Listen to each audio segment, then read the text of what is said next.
One that, declares profit and kept for them, one for the public where they declare losses.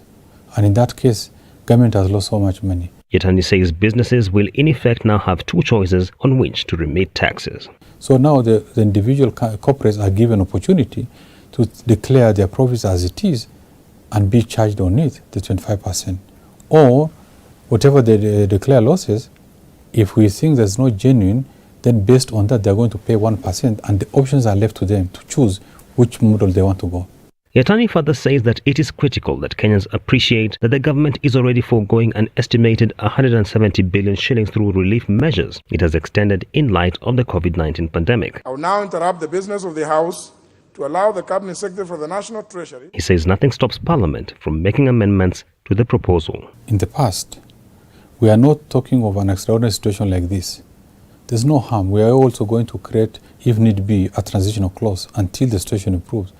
So if me and you salary are paying, and a corporate that makes huge profit have now, capitalized on cooking books to make sure that they clear losses and pay nothing, I don't think that's fair, and I don't think that's something we can allow. Yetani has equally emphasized that the focus of the budget to be tabled next week before the National Assembly will be on how to seal revenue leakages. In the past, we've given all sorts of exemptions and tax holidays, zero rating for all manner of goods. But when weighed against these and whether the benefits are trickling down to the intended beneficiary, you see none, or you see quite limited. It's on that basis that we want to shrink down on tax expenditure, but have something uniform that affects everyone. Julian Amboko, NTV. The Transport Committee Chairman in the National Assembly, David Kosing, has defended the plan to renationalize renationalize national flag carrier Kenya Airways, arguing that it will allow the country's aviation assets to complement each other, add more value to the economy. While the airline has continued recording heavy losses year in, year out, he says the airline's performance and sustainability should not be assessed on the basis of the profits it makes, an argument normally used by government officials to defend loss-making state transport infrastructure like the standard gauge railway. The objective of transport sector, and I want the people of Kenya to listen to this very carefully, the objective of the transport infrastructure is not necessarily to make profit, but it is to evacuate the population. For example, Mboko, if we are to put our profits, then we should put profits even on the roads. That the road we are building from here to Kapenguria or the road we are building here from here to Nairobi, how much are we getting as returns as a people? The first benefit that's going to come is for KQ particularly. KQ will benefit from a better balance sheet. Because Mboko, look here, let's be honest with the people of Kenya and ourselves. How can you have KQ making losses and KA making profits? So how is KA making profits? The Anti-Counterfeit Authority has destroyed goods worth 27 million shillings as a way of protecting genuine and hardworking businessmen. The goods which were seized in towns and at border points included electrical appliances, phones, consumables such as toothpaste and even substandard masks. In the past 5 years, the country has seized goods worth 3 billion shillings and destroyed products that were worth 1.4 billion shillings. The government is also planning to destroy goods worth 100 million shillings that were seized at the Mombasa port as a way of cushioning itself from losing tax revenue through illicit trade.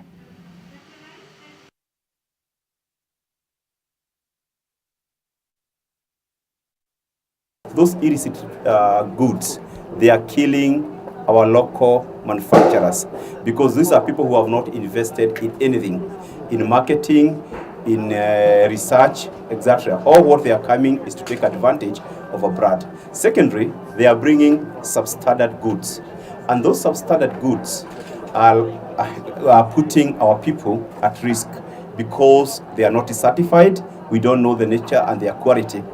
People take advantage of things where you are not supposed to even to play about it. Watu wanachezea maisha. Ukiangalia hii, unaona these are masks, face masks.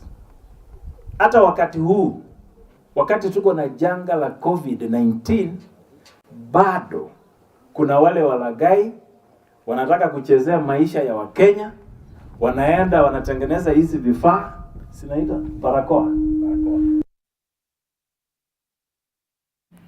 Now, a restrictive clause in the Eurobond terms may have stopped Kenya from seeking a suspension of debt payments under a G20 initiative aimed at helping poor countries weather the COVID-19 disease pandemic.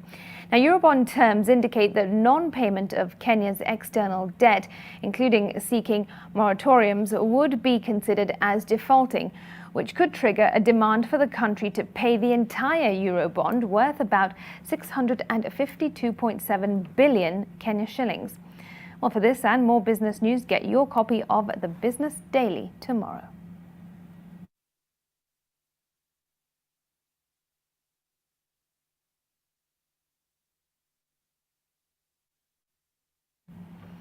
All right, that is your business news, but have a listen to this. It is highly likely that ancient Israelites got high on cannabis in religious rituals, according to researchers who have found traces of the drug at a religious site in Israel.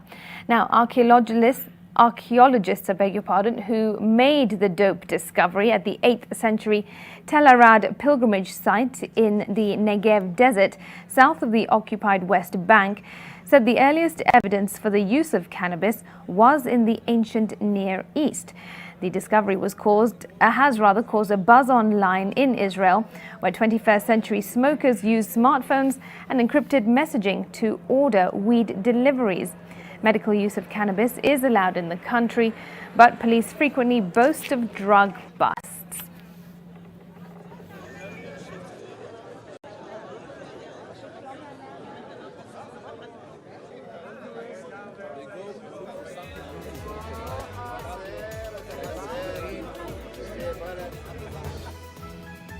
Holy smoke indeed. We'll be right back after this break.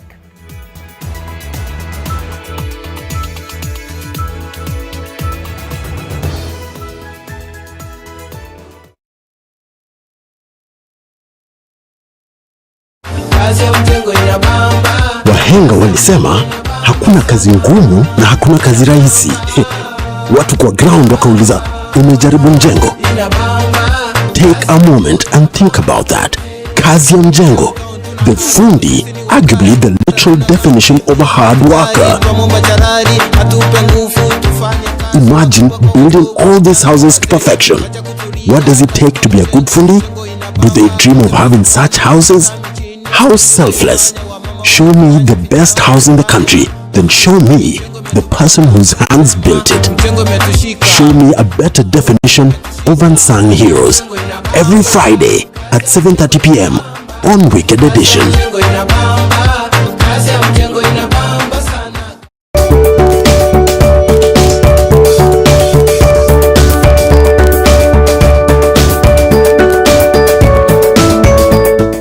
The Kenya Film Commission, in line with its mandate and function of promoting development of local content and establishing a film fund, has established a film empowerment program that will provide film and video-related funding.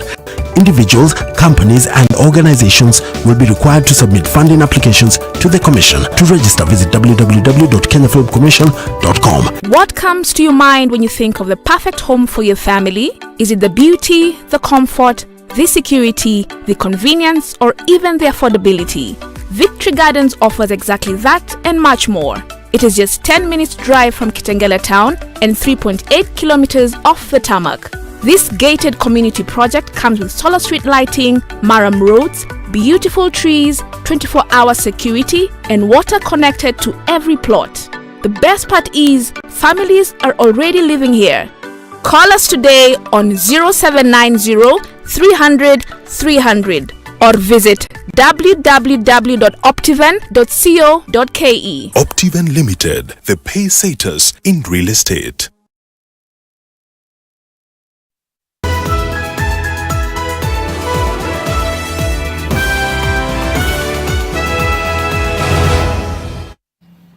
Thanks for staying with us. A number of technical training institutions are reaping big as more students opt for diploma courses and shun university degrees.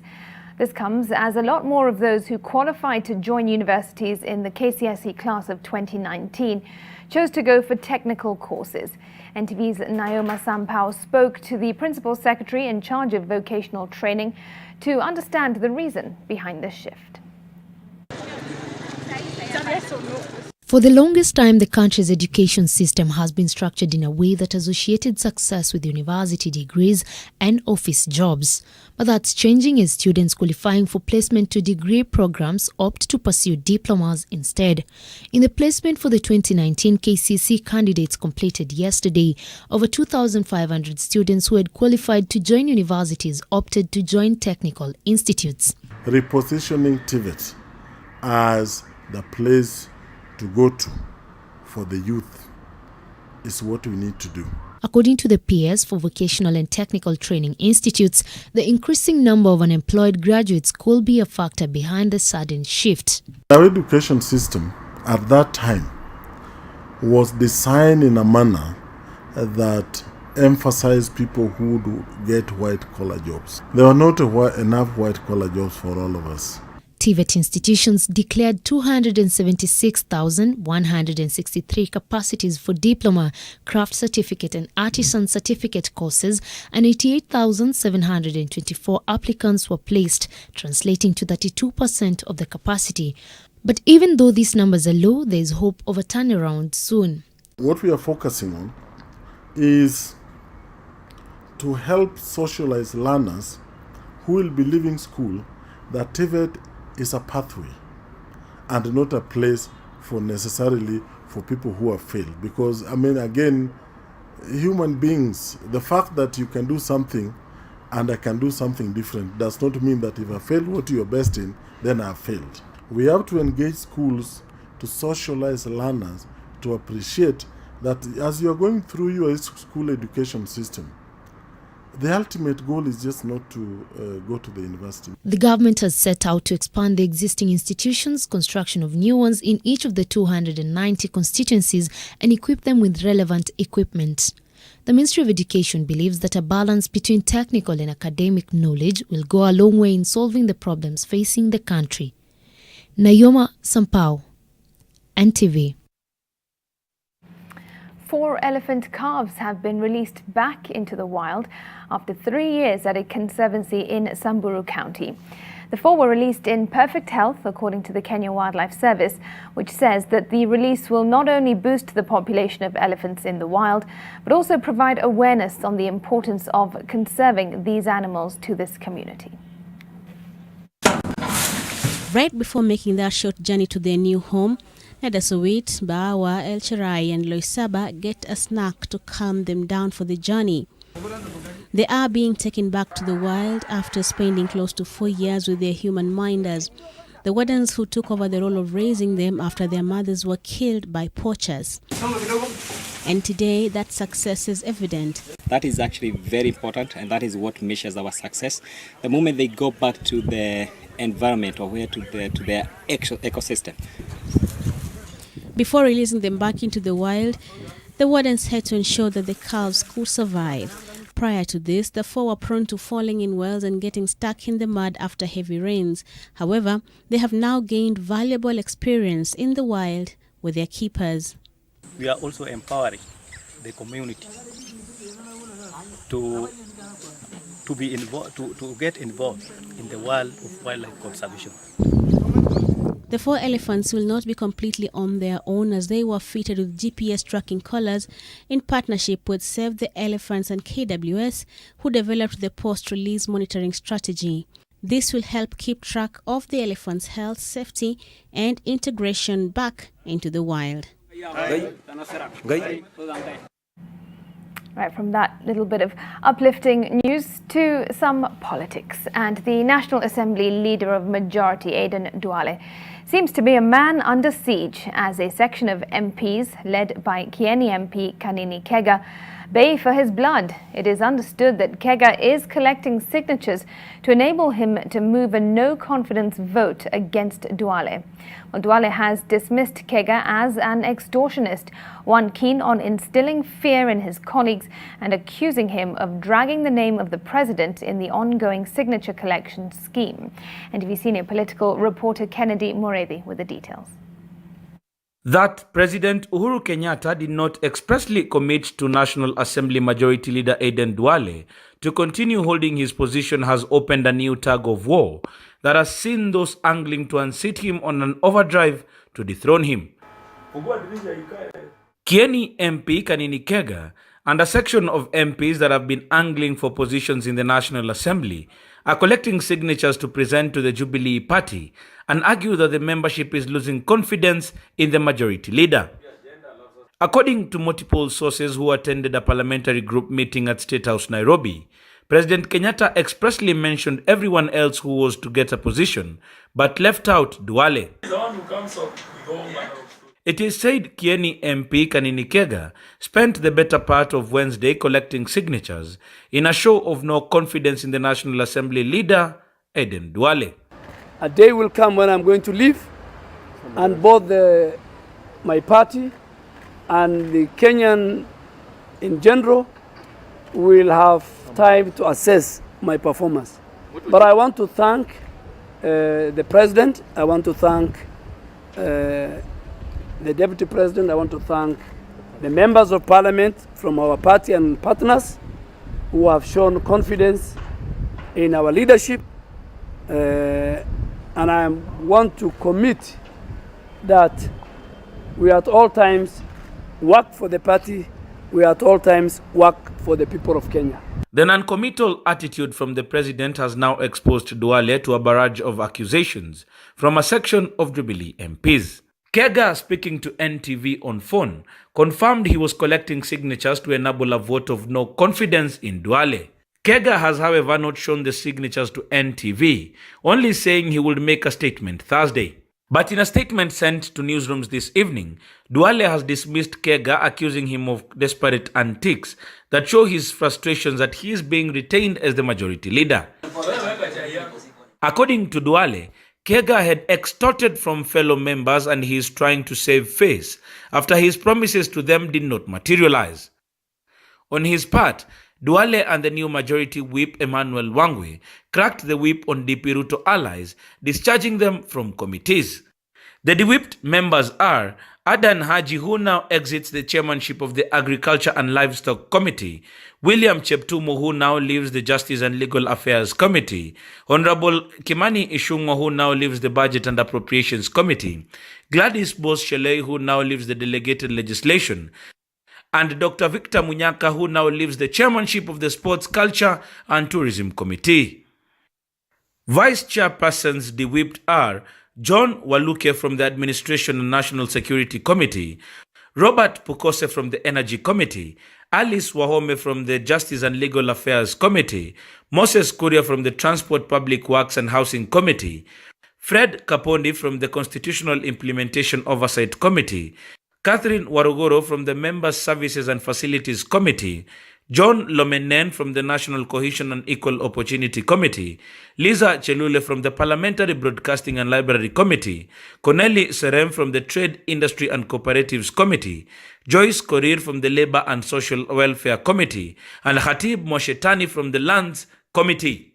Duale and Wangwe say that more changes may be coming if members of parliament do not conform to what President Uhuru Kenyatta has asked of them. Kennedy Muredi, NTV. All right, we're taking a break. This sports news with Brian Otwell is up in just a moment.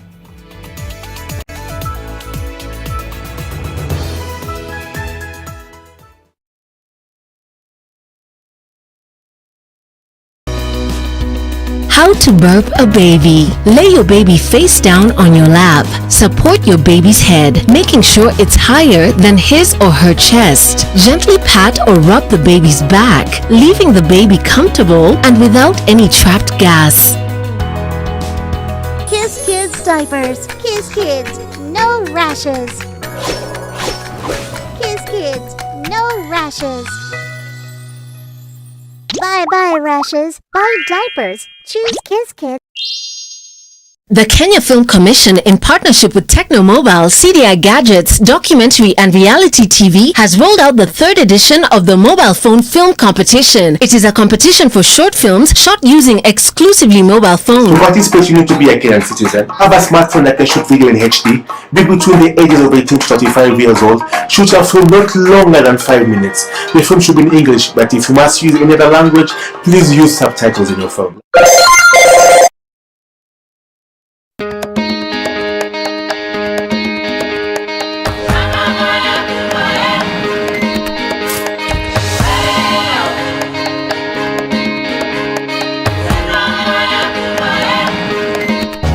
Sacco, we are a reflection of you. We are a stable, financially sound institution providing tailor-made services to add value to your life, time and money. We are guided by your aspiration. We are Stima Sacco, a true reflection of you.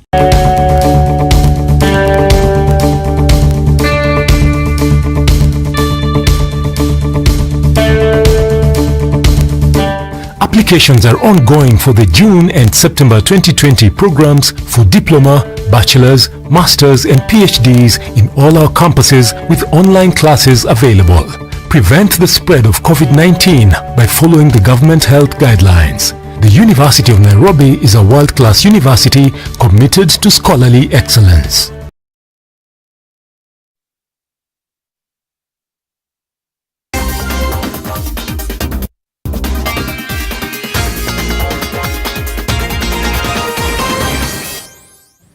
Let's have a look at the day's sports news. Welcome, my name is Brian Otwal.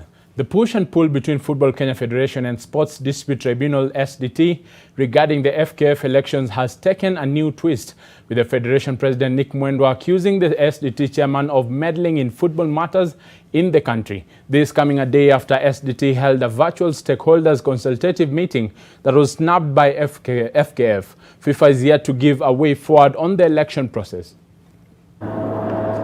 FKF President Nick Mwendwa has come out guns blazing, condemning the Sports Dispute Tribunal of using the current situation to scaffold development of football in the country. An irritated Mwendwa claiming Chairman John Ohaga is using unorthodox means to unseat him. That tribunal might have an interest that has not said what it is. In December, he pronounced himself. We followed. In March, on March 17th, he pronounced himself. We followed. What is this now? Ohaga is inviting people. A tribunal has become a consultant for FKF elections. This is after the tribunal led by Chairman John Ohaga held a virtual stakeholders consultative meeting aimed at deliberating a roadmap towards fresh football polls. From the meeting, the sports registrar requested to be involved in the drawing up of the prospective register of those eligible to vote in the elections. This even as the list of those aspiring to unseat Mwendwa continue to rise, with FKF not relenting on softening the requirement. It doesn't matter how many people want to run. For us, when we get to the election, the national elections, that door of FKF will be open. If you meet the criteria that will be in place, kuja uran bana. Sisi hatuna maneno. If you want to run, even if there are 100 people, we will welcome them through that door. Let them come and run. FKF is required by law to organize its elections with supervision from FIFA and the government through Sports Registrar's Office. The Federation is also awaiting FIFA's way forward on the cancelled elections after SDT twice cancelled FKF elections in December 7th, 2019 and March 27th this year. A normalization committee ordered by SDT is yet to be constituted by the World Football Governing Body.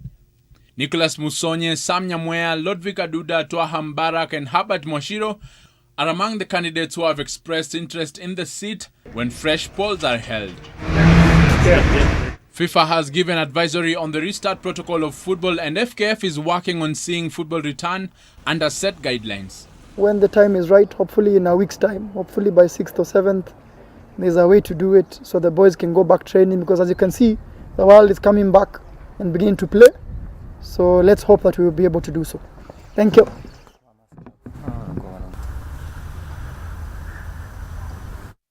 Away from the politics of football, and retired Team Kenya athletes are set to benefit from a food program courtesy of the National Olympic Committee of Kenya, that is NOC, in conjunction with the Kenya National Sports Council, KNSC, and the Kenya National Paralympic Committee, that is KNPC. The program was launched with a 500,000 shilling startup kitty by NOC to aid in the wake of the effects of the coronavirus pandemic. The initiative will first target Team Kenya athletes who participated in the Olympics, Commonwealth Games and the African Games and had retired by 2004. However, the support will extend to others subject to raising of requisite resources.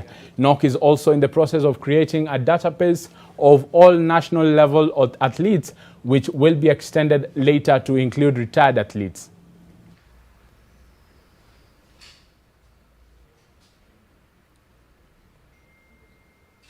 This token will be repeated at monthly intervals for the next 3 months. This is all about compassion and it's all about teamwork, but those are only 2 tiers. We are also requesting the affected federations at their own level also to initiate some effort to take care of the remaining athletes. Just the same way we know there are some individuals who are supporting different players at their own very personal level or at the family level. It's a time for all of us, as we've been shown by the government and led by the government, to stand up for each other and to be able to support each other. And Tottenham have confirmed they have received the only positive test for coronavirus from the 5th round of Premier League testing results. The 5th batch of tests took place on Monday and Tuesday this week, with 1,197 tests carried out. It follows the 4th round results, which were published last weekend, in which there were no new positive tests indicated. A total of 12 individuals tested positive for COVID-19 out of 3,882 from the initial 4 rounds.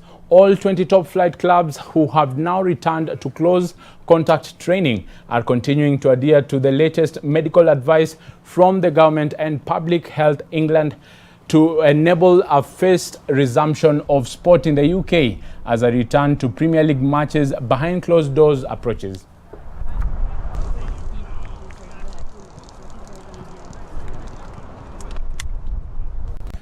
And from England to Germany, where German Bundesliga will continue tonight as Werder Bremen entertain Eintracht Frankfurt at Weserstadion.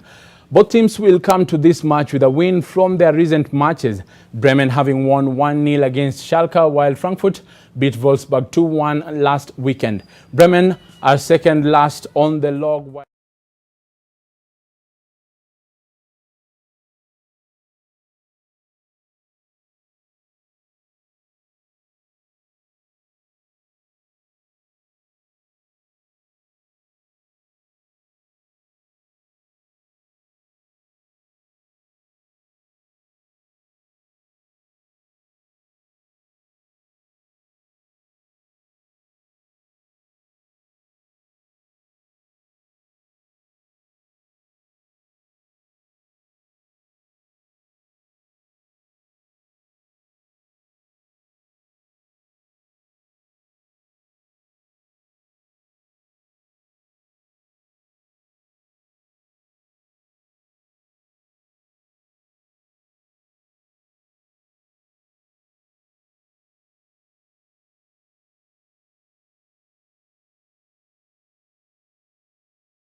Have a lovely night. My name is Brian Otwal. Back to you, Smriti.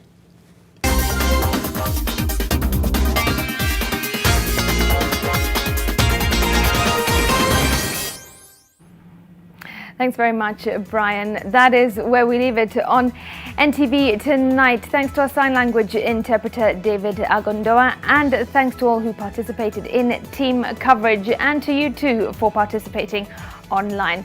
I'm Smriti Vidyarthi. See you again tomorrow. Stay safe.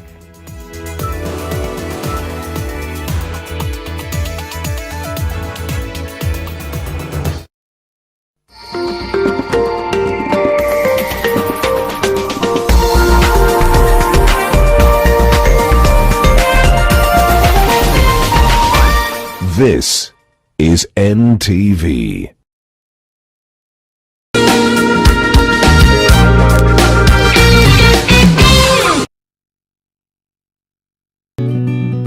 I help women find independence by training them in fish farming. It's tough on my back, joints, and can cause headaches. Panadol Extra relieves multiple types of pain.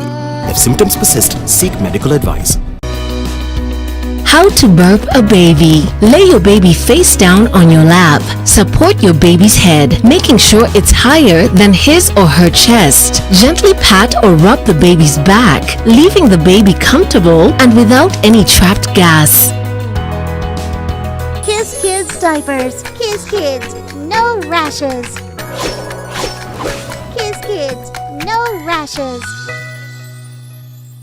Bye-bye rashes. Buy diapers. Choose Kiss Kids. The blind man told police officers, afade mimi sijawahi ona bangi maisha yangu yote. Hizo ma-award zikafanya watu waanze kuimbia award badala waimbe the word. Mimi mkinichagua mtaona miujiza. Anajifanya siku hizi. Kibia mara moja. Naogopa Mwenyezi Mungu na uji moto peke yake. Hiyo si bangi.